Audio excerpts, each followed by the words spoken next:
This edition of whatever it is you're watching is brought to you by RidleyReport, RidleyReport, something, RidleyReport.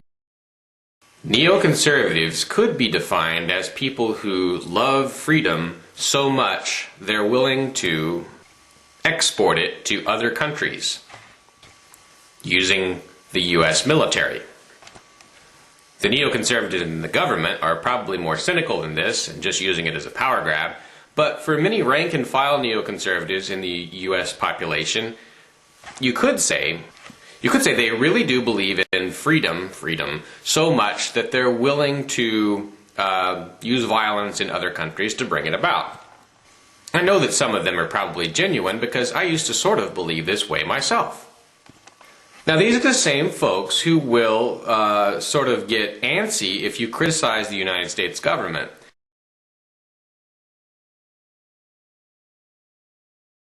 But the reason they're antsy about the criticism of the United States government is because they realize the United States government is better than the Soviet government was, a little bit better, and it's a lot better than the Nazi government was.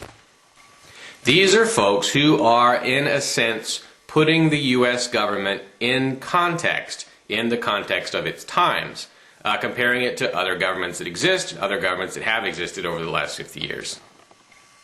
60 years.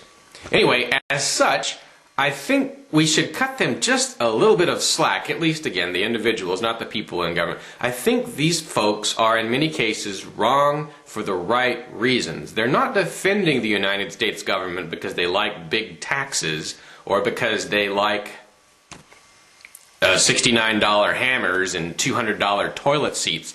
They're defending it because, in their minds, there's nothing else out there but governments that are even worse.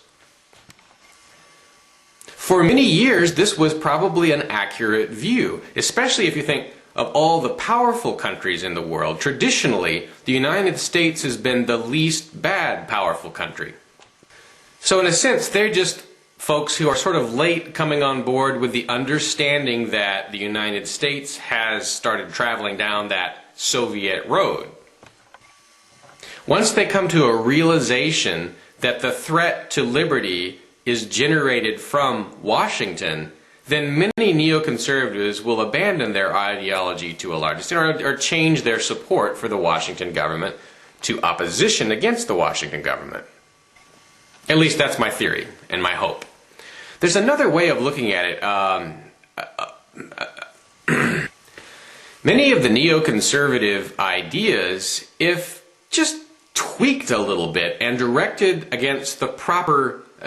properly against the actual enemy of freedom, are very good ideas. One of the most prominent neoconservatives is a Time magazine writer or a New Republic writer named Charles Krauthammer. I don't know how long it's been since he's been in Time.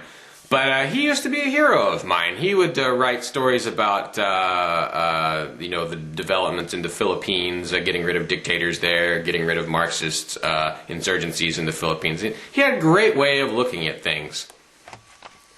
He used to say there was always a third force. You know, when you've got communists and right-wing dictators fighting each other, we don't have to pick between those two. There's always a third democratic force that Americans could get behind.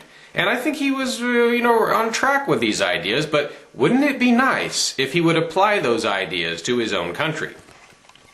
There is more going on in the United States than fascist-style Republican dictator wannabes and communistic Democrat dictator wannabes.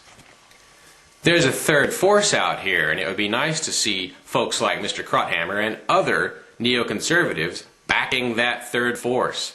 It was nice to see Ann Coulter, though many people don't like her very much. She's sort of a neoconservative. It was nice to see her come over into the Ron Paul camp. And I'd like to see Mr. Krauthammer do the same. If he hasn't done it already, I haven't been paying much attention to his activities lately.